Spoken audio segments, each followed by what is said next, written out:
So we're joined all the way from the beautiful Wrangell Island in Wrangell, Alaska, by my friend Olivia Main, mental health therapist with Thrive Unburdened, all the way up there in Alaska. Thank you so much for taking some time for us today. The first Alaskan we've ever had on this platform. I've got a room full here with me at Velma Jackson High School, and we're recording this for our entrepreneurship and our family and consumer sciences classes here in Madison County Schools. I've all of our friends at Madison Central, Ridgeland High School, Germantown High School, the Academic Options Center, and our YouTube channel. So, thank you so much for joining us from the beautiful up north state of Alaska today. Yeah, thank you for having me. All right, so obviously we want to talk about we want to talk about your business. We want to talk about some mental health things with teenagers, Mhm. and we obviously want to talk about your Native American heritage. But just give us a little background, because you are from the Fort Belknap Reservation there in Montana, Mhm. beautiful area as well. And then you went to college at Montana State in Billings, about three Mhm. hours south. So just give us a little background on your college background, and how what you majored in and why you chose this field. Okay.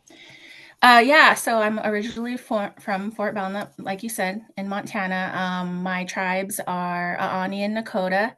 Um, was born and raised there. And when I graduated from high school in 2005, I actually went to Haskell Indian Nations University down in Kansas. And so I was kind of almost what? It's kind of by where you guys are, right? You're in Missouri. No, we're in Mississippi. Mississippi, okay, yeah, but Oh yeah. still in the South area, but, Yeah.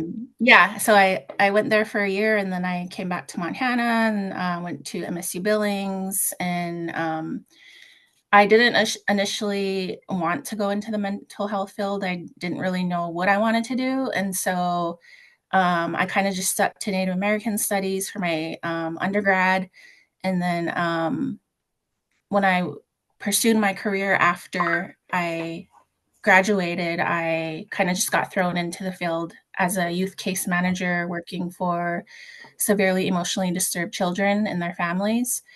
And at that point, that's where I saw the need for mental health workers, specifically for Indigenous mental health providers.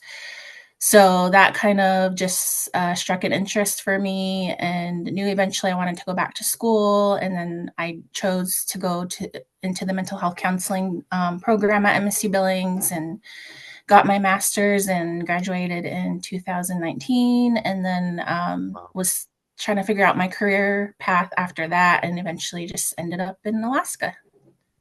Well, there are worse places to end up, let me tell you. Now, just real quick, because our kids may not know, when you say indigenous, that means native to that land. So every Native American in the United States is considered an indigenous person. And I know me and you know that, but just for our kids' sake, just so they understand that that's what indigenous means. Now, Yeah. obviously, you got there in Alaska, and when me and you were talking, you're under a different umbrella of the Thrive and Burden Company, which is does an unbelievable work all over the country. But at the Hmm. end of the day, you're still an entrepreneur, because you have to Hmm. market yourself, you have to diversify, you have to have great customer service skills, and obviously you're a great counselor, a great therapist. You know how to treat the person, you know how to treat the trauma, you know how to deal with the people of your community. But at the end of the day, you've got to get customers, you've got to get Hmm. patients, and you've done Hmm. some incredible things to market yourself as a Native American mental health therapist. So we have kids in here and they've all got great business concepts, but I'm like, at the end of the day, you've got to get customers. So, what are Hmm. some things that you've done to market yourself and show that you're a great option among all the mental health professionals across the country? Well, I think my niche has been because I'm Native. I kind of have to go under that umbrella because like you said, I know the culture, and I know the connections that I make with my clients and just the communities. I grew up, on a reservation, and so I just know how it is. And so when I market myself, I say I want to work within, Native communities up here, their villages. So truly trying hard to market myself for the village communities, And down there, it's reservations. So I always just say Native communities because there can be urban natives, people in an urban setting that are Yeah. also looking for a native therapist. So really, I just try to market myself under that and really using social media as my way of doing that. Um, I think it's been a really powerful tool for me it's gotten me out of my comfort zone. But what I've There learned you go. since being with Thrive Unburdened is you have to be uncomfortable to get comfortable. And so I have to keep reminding myself that is just, putting myself out there, even though it can be uncomfortable sometimes, but this is what I want to do. So And yeah. I'm glad you said that because that is something that I preach about because what I always say is the entrepreneur or the business owner or even the company needs the customer more than the customer needs you. Mm-hmm. So even though a person may have a severe mental health crisis, there are other people they could choose to seek treatment from. Mm-hmm. So it's always about putting yourself out there. You can't be scared to say, "Hey, here's what I'm offering." You can't be scared Mm-hmm. to say, "Here's why you should come to me. I can help you."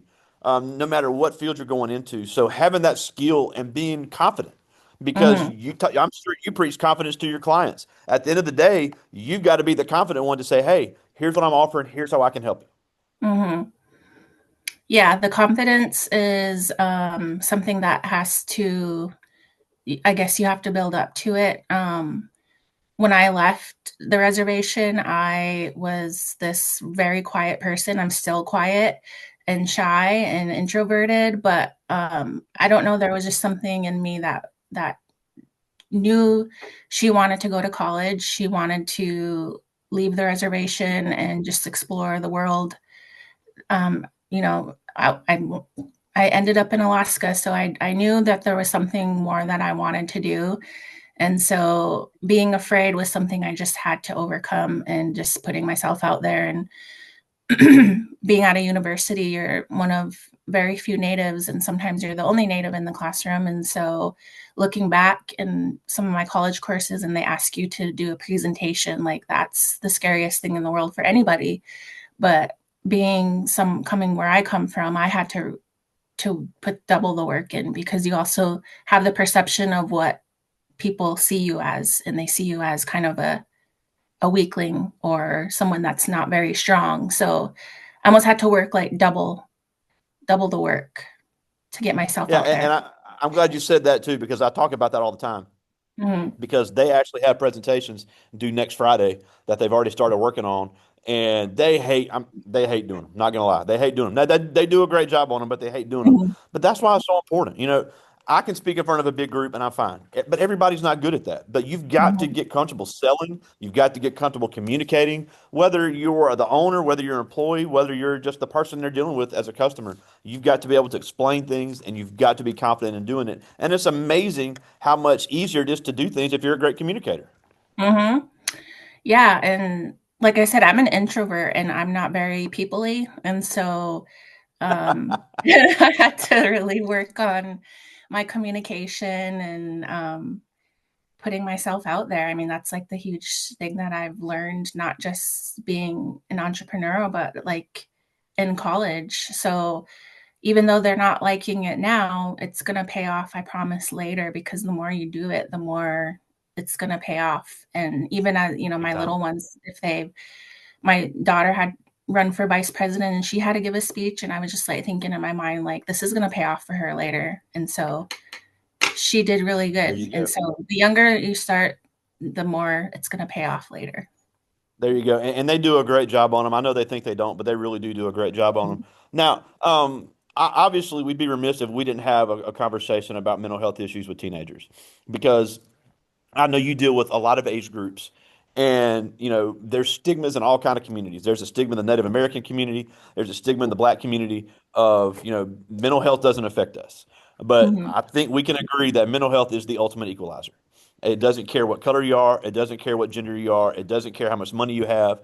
None of that matters. And in Mississippi, they have done a great job. All these colleges and universities, community colleges here in Mississippi, has free mental health services on campus for students Nice. during the school year. So so many, and I'm sure you hear this a lot. So many times kids say, well, look, I really want to talk to somebody, but my family can afford it. I don't have the money.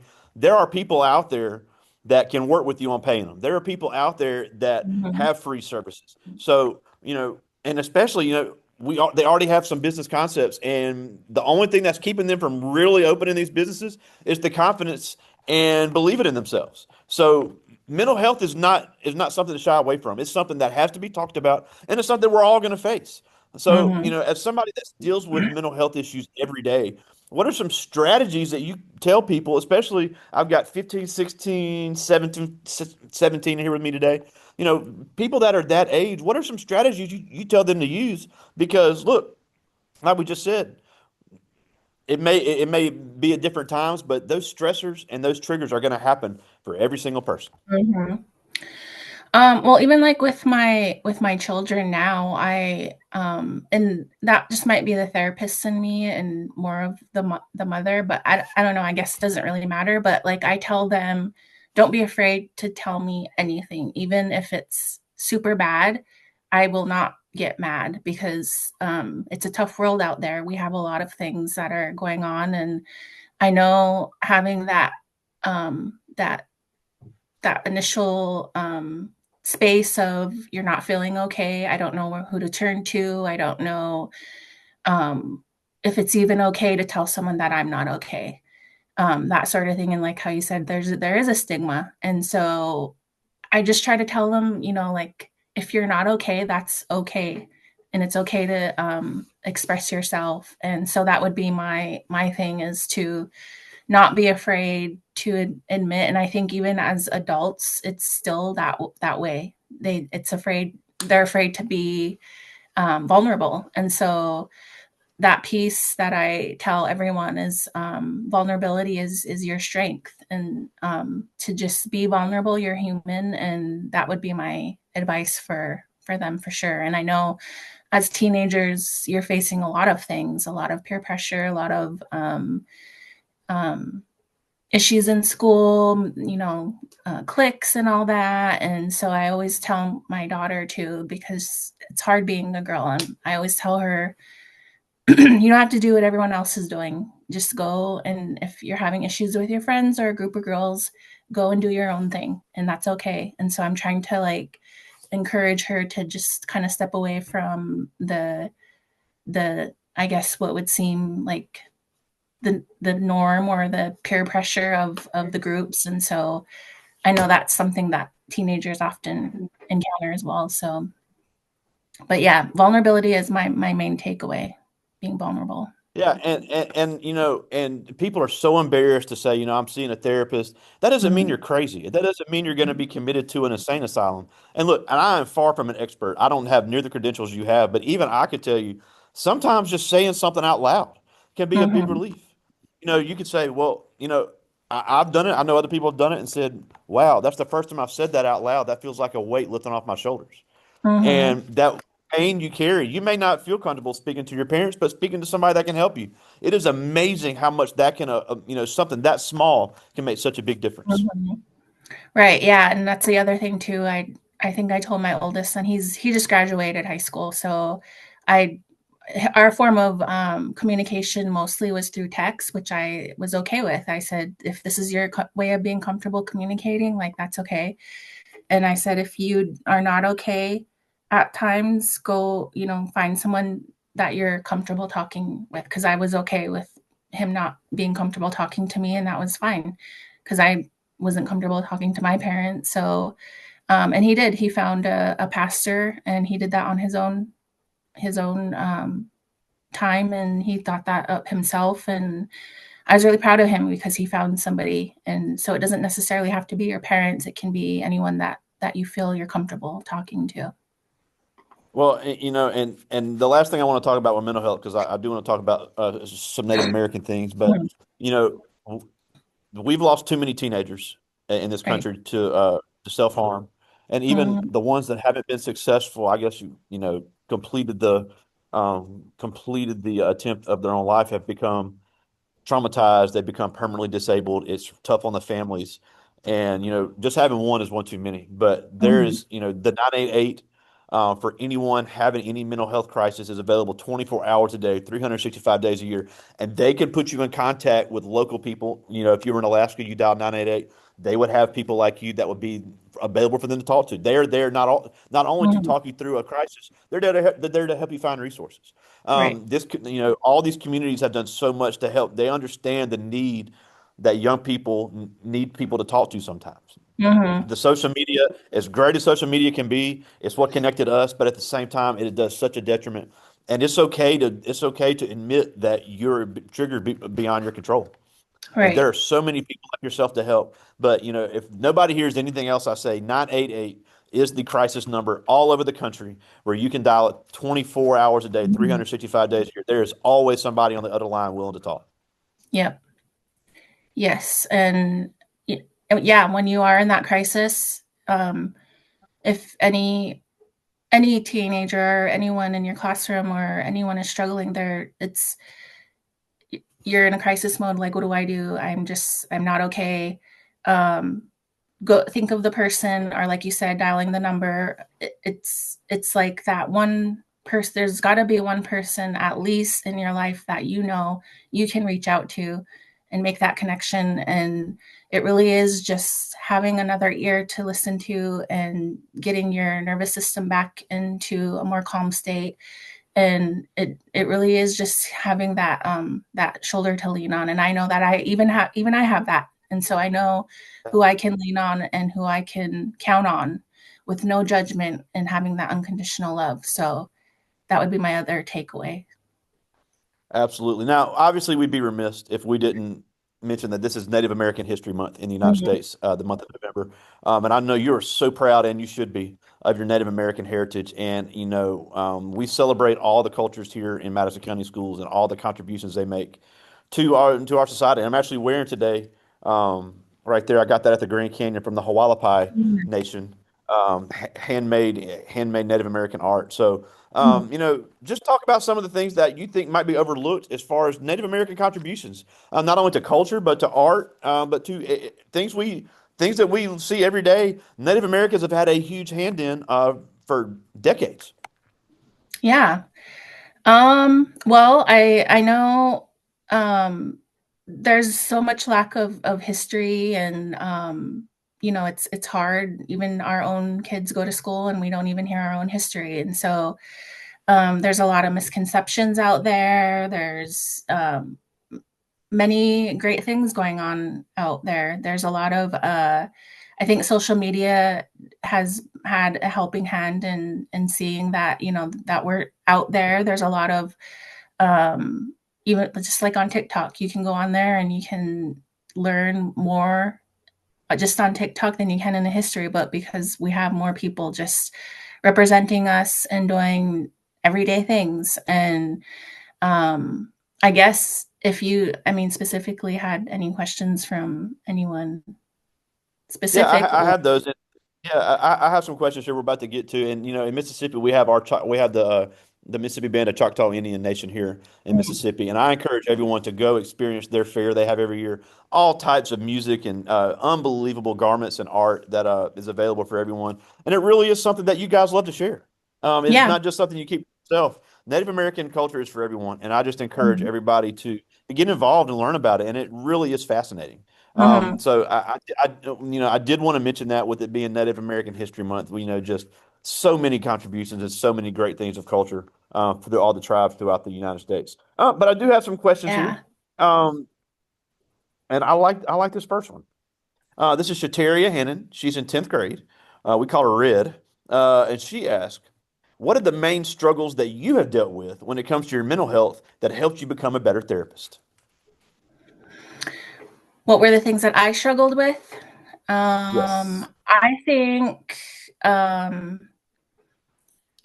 I would say, looking back until now, I would probably say we call this concept walking in two worlds, because we're trying to be native, we're trying to hold on to our roots, right? And still be who we are while we're walking in the white man's world. We're walking in the real world, and trying to hold on to who I am, but trying to kind of beat the system that was trying to destroy us originally. So it's a very hard balance, but and that's why a lot of our people fail and they end up moving home.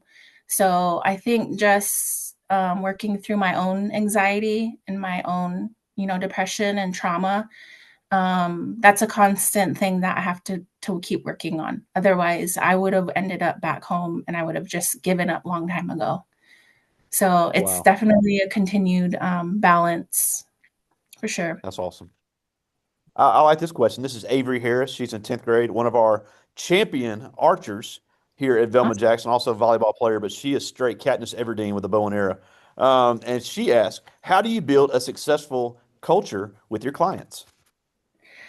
Like I said, marketing myself as the native therapist and just really trying to be a voice for Indigenous people and having the connections and the clients that have reached out to me, they're like, oh, I'm so glad I found you. I was looking for a native therapist. And so it's just I have to keep putting myself out there and making those connections and just being on that same understanding and level of my clients so that we can be able to effectively work together. So yeah, it's just continued marketing myself and being who I am. I like this question. This is Raheem Cole. He's in 9th grade. And he asked, have you grown as a therapist from your first client to now because you were probably nervous when the first one walked in the door? Yes. But I also had kind of a like I was being prepared when I was a youth case manager in my undergrad. I had I had a caseload of like 25 or more Lee, youth. that was a Yeah, lot. and that's working with their families too. So looking back in that, I would say that that was hard because I was so young and I was like trying to help these people that had severe mental health issues, and so that part was hard, and so it kind of prepared me for when I got to my counseling program. But yeah, when I did actually start to be a therapist and I got my first client, it is kind of nerve-wracking, but you just all those things that you were taught and that you were learning in school, and Yeah. even just you know interacting with people in general, like that just kind of it all comes back to you, and then you're ready to just Yeah. keep taking on clients. So yeah, a little bit nerve wracking, but at the same time, it all came back to me. That's awesome. This is Albrianna Towner. She's in 11th grade. And she asked, how do you see your business growing in the coming years? Um, I think me and our CEO, when he have a pretty good vision of that, she sees something in me, and I am just taking the lead from her. And we see that there is such a need, and I hear that all the time. Like there's not just for Native communities, but in general, the mental health field. We're just so needed as providers, and so I really do, and I think she does too, want to see me grow as just providing more for the Native communities and the villages and getting more clientele in those areas. And I just want to be that person that, with the clients that I do have now, they're like, oh, I was looking for a Native therapist. I'm glad I found you. So that's kind of what I want to Awesome. build on. Yeah. That's awesome. And we're looking to have her in the spring because Thrive and Burden is actually based in Louisiana, right down the street from Yeah. us. So really, really Nice. cool. All right, I got time for two more. This is Kaylin Bullock. She's in 9th grade. And she asked, did your change to becoming a full-time therapist after being a caseworker have a positive effect on your life? Yes, because I felt like when I was a case manager, I felt like I was like, man, I feel like I can do more. I was like, I know I can do more. And so just having that feeling of like I got to go back to school at some point. And so definitely a positive change. And I just feel like now I can really help where, like when I was a case manager, and now I know I can do even more. So yes, very much a positive change. That's awesome. Now, and I like this one, and I can't believe we didn't talk about this. This is Zayden Mann. He's also in 9th grade. And I know it varies from state to state when it comes to requirements for LPCs and all the different credentials. But he asked, "What all qualifications and licenses do you have?"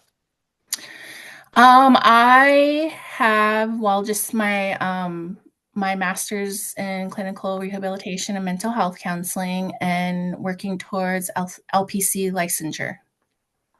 That's awesome. Now, and the LPC licensure is the licensed professional counselor, which is a such a great accomplishment. But it does, like we said, it does vary from state to state. So Mhm. anybody interested in being an LPC, you need to decide what state you want to practice in, because even between Louisiana, Mississippi, and Tennessee, they're all completely different. Yeah, And it is something to do some research on. yeah, for sure. Now we're almost out of time, and we thank you so much for joining us, especially with the time difference. But a couple things before we go, thriveunburdened.org has several providers that they can look and see. And look, and here's what I tell people: it never hurts to at least contact somebody. If they can't help you, 99.99% of providers are going to help you find somebody who can. Right, So thriveunburdened.org, see what they have to offer. It's tons of providers, like they said, based in Louisiana. I'm pretty sure some of them have some Mississippi clients. So thriveunburdened.org is where they can find all those providers. And like I said, even if Thrive Unburdened, somebody there can't help them, they're going to help direct them to somebody who right. can, because it is okay to seek that. Mhm. Yes. Now, the last thing before we go, and I know we've talked about it, but it can never be talked about enough, is, whether these kids decide to be entrepreneurs, whether they decide to be employees, they're always going to deal with mental health triggers, mental health obstacles. I'm not good enough. I'm never going to make it. Things are never going to go right. And Mhm. everybody on this planet has dealt with that. And if they say they haven't, they're lying. Yep. So as they start matriculating through high school, start making major life decisions. And I'm all about, as a teacher, letting them know what the options are and then giving them the information and let them make the decision. But so many times they think they've made their own decision, and Mhm. they're going to have those mental health triggers. So as those things come, what can they do to mentally prepare themselves to say, "Hey, I knew this was going to happen. I need to be prepared for it."